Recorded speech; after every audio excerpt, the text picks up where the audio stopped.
we talked to Severe just about the draft, and one thing we're going to talk to you about, like change, like not to go all Sam Cooke, but if a change is going to come, Thought we were going to go Tupac. how how will it reveal itself in wins, and then kind of coach Rule because he's kind of the catalyst for wanting to do things differently now. So I guess we'll start right there with, and I'm full disclosure, I'm not saying these two things are the same thing. Ravi gets mad at me, Mitch, because I throw the no spring game and Tennessee in the same bucket. He gets mad at me because they're vastly different things, and I acknowledge that. But what I am saying is Nebraska appears to be doing these things now, whether it's alcohol sales, stadium renovations, food, the spring game, wanting an advantageous schedule. These are all things that seem, this is funny, but they all seem like what's best for just the program and not necessarily always thinking about others first. Eventually, Mitch, whether you agree or disagree, are you okay with trying to move the program in that direction, considering what we've always done hasn't yielded the results that we've wanted either the last handful of years? Yeah, I mean, I think some of it, I think you could categorize it as Nebraska's uh, Nebraska's not thinking necessarily about what its fans want. Like, because if you're going to put the food thing in there, like the food isn't doing anything well, it might make them more money. So I guess in a roundabout way, it does help the football program win. But I think what Nebraska's doing here with all of these things, and the one way that you could connect it, like, is there a thread between everything that you mentioned? It's like, okay, stay with us, have faith in what we're doing, and we're going to repay you not by making a fun experience or a better experience or the experience that you might necessarily want in the stadium on a particular day, whether it's in the spring or the fall, but we're going to repay you by putting all of our energy into winning football games. And that's what it's going to be, because isn't that what the fans ultimately want? And I think more and more so, yes, that's what the fans ultimately want. Like, I think it's starting to supersede everything in ways that we didn't even realize were an issue in the state of Nebraska. Like, you can go to things in recruiting where it's like there might be some things happening as a result of a reduced roster size in recruiting that Nebraska fans would have taken issue with in the past, but they're not now, because or at least they're not in large numbers or vocally now, because they're wanting to buy in to what Matt Rule is doing and what Troy Dannon is doing, to point all of their resources in a direction to say all of this other stuff, like, it's fine, but what we're doing is we're trying to win football games. We're trying to get to the college football playoff. And if they can produce in that way, then everything that you see that's happening that might be outside of the box for Nebraska will be worth it. So, Mitch, let me ask you the question then, because my next thought when we have this conversation is, okay, how fast do the wins need to come to justify the changes? Because if you're taking things away that theoretically the fans like, whether it's the spring game or whether it's just a certain level of nostalgia and tradition that they've become accustomed to. Degree of difficulty of home non-con games. Sure, yeah, like scheduling a premier non-conference home game, whatever the thing is. How long does Nebraska have for that to translate into wins before you're like, okay, well, we don't have our traditions and we still don't have the wins. Like, what's the point? It has to happen very fast.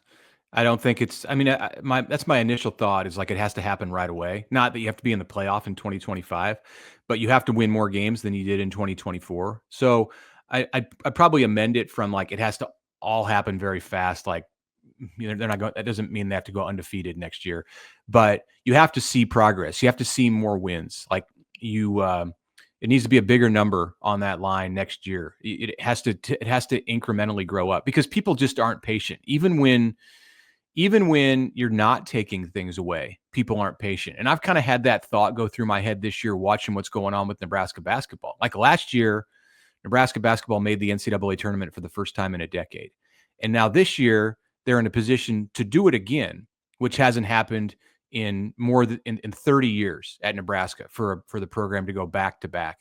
And yet people are unhappy with what the product looks like, even if it produces the desired result of making, because at Nebraska, until you win in the NCAA tournament, like the goal is let's get there. And that's great. And like you would trade anything just to get to the tournament. But here we are 1 year after Nebraska got there, and people are like, no, that's not enough. You got to look pretty doing it, or you got to do it this way, or you got to beat this opponent. So my point in bringing that up is that people just aren't patient. And that applies probably even more so to football. So yeah, it's like you made a bowl game this previous season. People were happy, like you just wanted to get to a bowl game. Well, that's not going to be the expectation. That's not going to be the bar in the next year, because you've done that once. And like what the people want, like it goes up surprisingly fast. Maybe it's not surprising, but to me, it's a little bit surprising. Like they don't just want a little step; they want like a pretty good sized step the next year. Mitch, we played a clip from Matt Painter, and I think it's 2 minutes. I'd love for you to hear it, but I don't know if I want you to sit 2 minutes either. But there was this portion where we were comparing Indiana basketball to Nebraska football. That comparison gets made quite a bit. And Painter was talking about, take a look at some of the common denominators on why things haven't worked. Like that's kind of a key component sometimes when you're trying to bring a program back. So I ask you this as somebody that's also in the media that has had to change a ton, right? Well, you've had so many other good things you did in between covering Nebraska, but you've had to evolve. The media's relationship with the sport it covers has had to evolve. Your job isn't to cheer or champion the program necessarily either. Is there a role that you think media can play to help Nebraska get over or cure some of the ails of the past outside of just winning football games? A role that media should play. I mean, I think media have to just kind of understand their jobs. And like you said, it has changed a lot over the years. I do different stuff day to day than what I did 20 years ago, 10 years ago, 5 years ago. More or less pushback on your opinions today, or let's say 6 years ago? From the fans or from the inside? From fans? Probably more so than I did 6 years ago, but is that because accessibility? Yeah, I think so. I mean, it's because of social media and there's more outlets for fans to be able to express those opinions and beliefs. And people just, I think today, like feel more empowered to do that. They think that it makes a difference. And in some ways it does. Like, I want to cover the athletic department I want to be responsive and give people what they're looking for, at least with the type of content, not with like the opinion that I have that's gonna be genuine. I'm not sure how to answer that otherwise. Like it's evolved, it's changed. Like there's a different dynamic that exists today than did anytime in the past. Like it's kind of always changing. But our role in the media has been and continues to be to just kind of try to call it like we see it. It's interesting as someone I would consider a higher level thinker. That might not have been high level. With more that's on the responsibility plate, or the degree or difficulty or how choppy the waters are to run college athletics, has that changed your volume of grace, or do you still are you still kind of like, how has that changed as you've had to take in more things, more variables that they're dealing with versus how responsive or responsible you need to be? Yeah, I mean, for me, I think part of it just comes with like getting older and getting more experienced and having experienced in seeing everything in the world and in college sports. And there is a level of grace there. Like it's not easy. People want college sports to be fixed and be right and everything in symbiotic and working smoothly, and it's just it's not going to happen anytime in the near future, because it's a difficult thing to control and to keep to have run efficiently. Do you have I try to understand that? Yeah. Do you feel like you need to expand your base?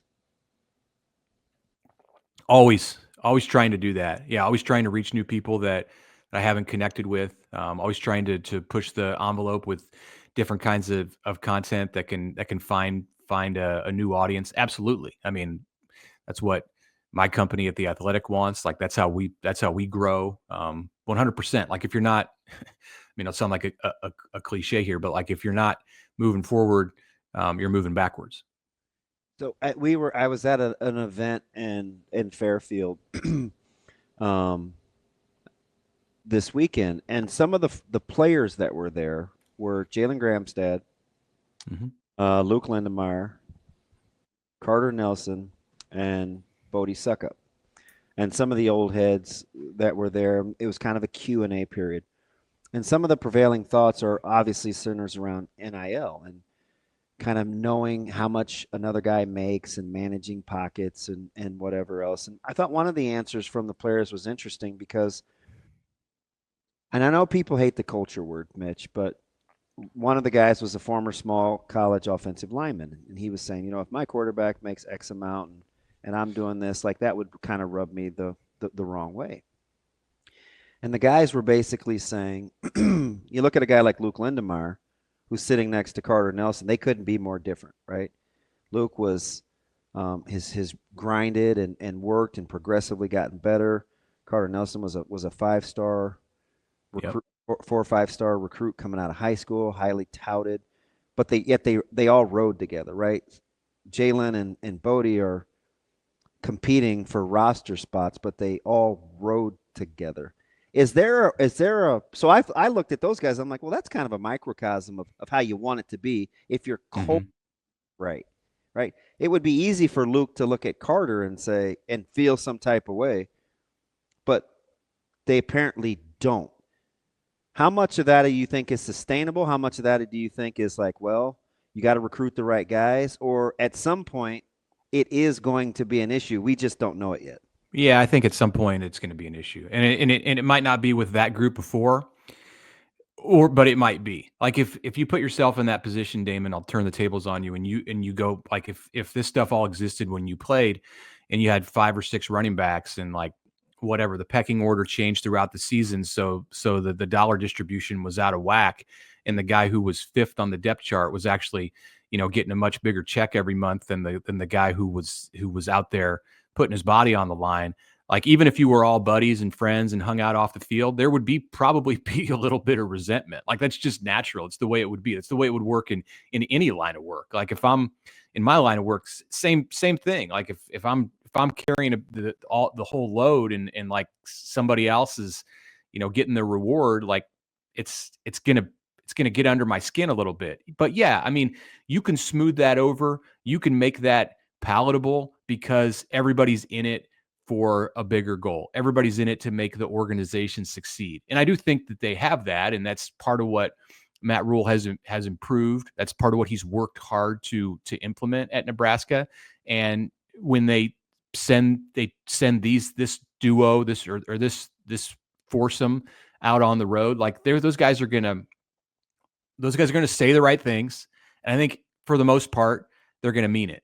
But there's also probably going to be some time, like let's say Carter loses a fumble in a big game and, Lindemeyer is standing there. Like, is the thought going to go through his head? Like, man, that guy's making da-da-da-da-da-da.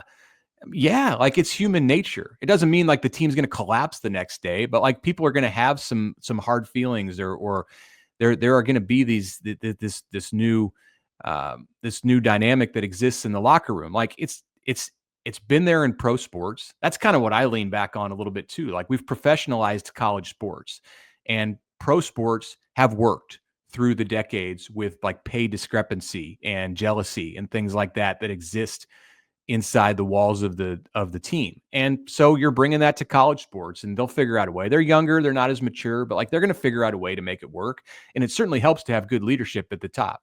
And if it doesn't work and one guy's a bad apple in the middle of it, well, there's the transfer portal, and he's probably going to go that direction.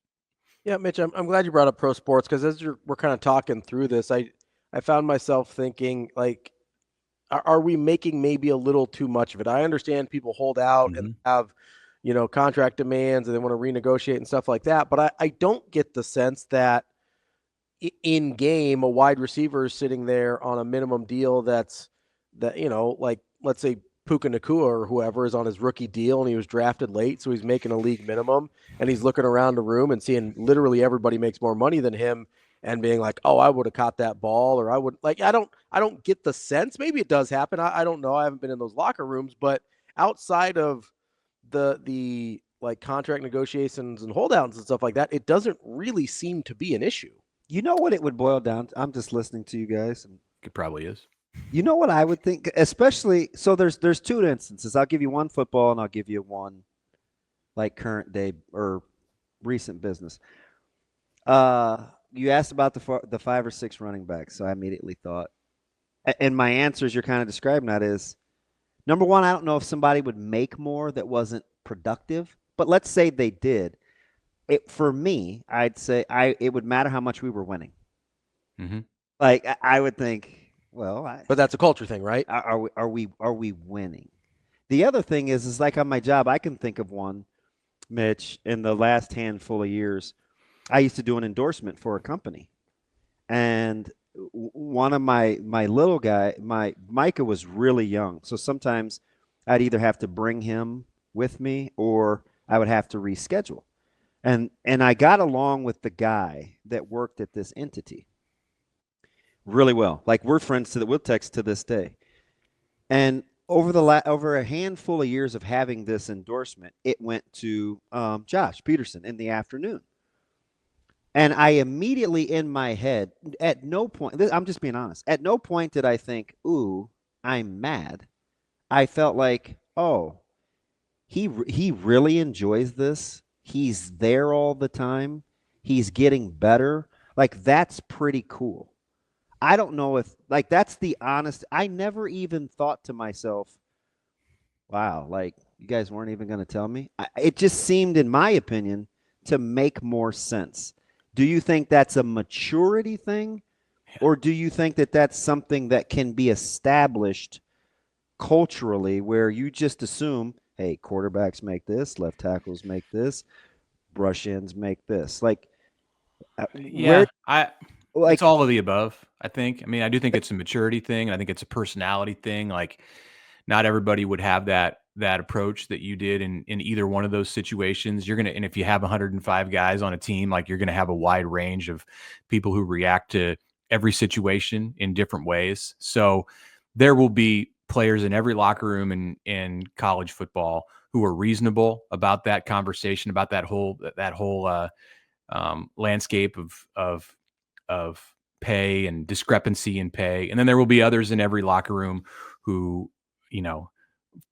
don't see it that way and don't act in a mature manner. And that's just part of it. Like, you're going to have that again, like in any workplace. What you want to do and what you aim to do with your culture and what you aim to do, I think, as a coach in that spot, is to minimize that second category. And you look for those kind of guys when you're recruiting them. And that's hard because of the portal, and you have such a limited amount of time to be able to get to know players when you're recruiting them in comparison to the work that you do when they're in high school. But at the same time, like, they're more developed individuals generally, and they've already been in some kind of a similar situation. So you should be able to get a good read on him, that where if you're recruiting a high school kid and you get to know him when he's 16, they're going to change a lot between the time they're 16 and they're 21 or 22. So you may be getting to know someone who's completely different 5-6 years later.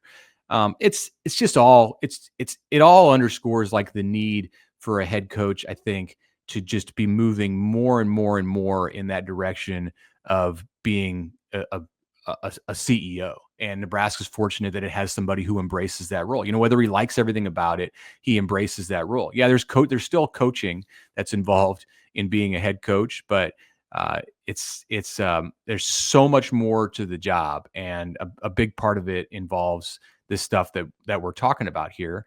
And of course, you need to have the people around you who can help you in both of those areas. And I think that's a big part of what Nebraska's work to do this offseason. All morning, I've been kind of asking the question, who has the tougher job on February 26th, Damon or Coach Rule? And I'm going to ask it to you a different way.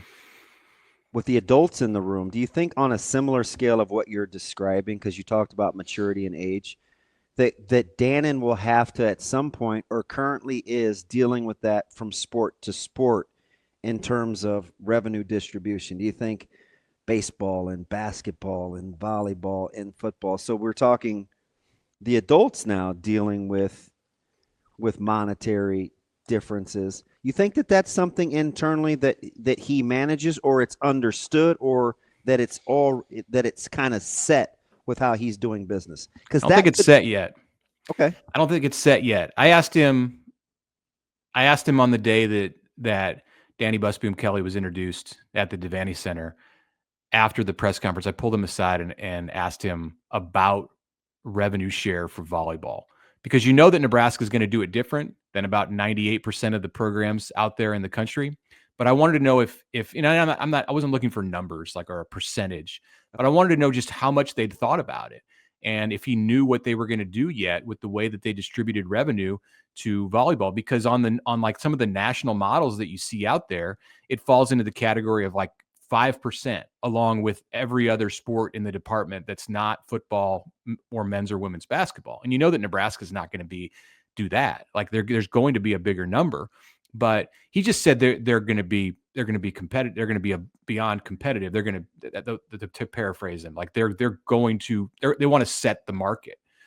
So if you do that, that takes away a little bit from another program. I think he's just going to have to be transparent. I think he's just going to have to be upfront with his coaches about how they're distributing all of that. It's probably going to have to be a fluid conversation. What if there's an All-American or a national champion on your track and field team, which there are? Which is what if there's a national champion on your wrestling team and he's coming back for another year? Don't you have to give him a cut of rev share? Or, but if you do that, you might be doing that at the expense of a 5-star volleyball player or a 4-star football player. I think football's got to be kind of untouchable in this. They're going to get their percentage and then you work everything else out just because it makes so much revenue for the department. But yeah, it's a tough job for an AD. And I think he just has to be open and have consistent communication. And then they also have to know that there's NIL there too to supplement some of it. So if you can't pay somebody in rev share because of the sport that they play and what you have assigned to that sport, you have to be more willing and open to be able to go there and supplement it with the rev share. And, that's where you can maybe separate yourself from some of your competition. The number is set on what you can pay total as a department with rev share. It's not necessarily set on NIL. If you can raise more money, you can pay more money.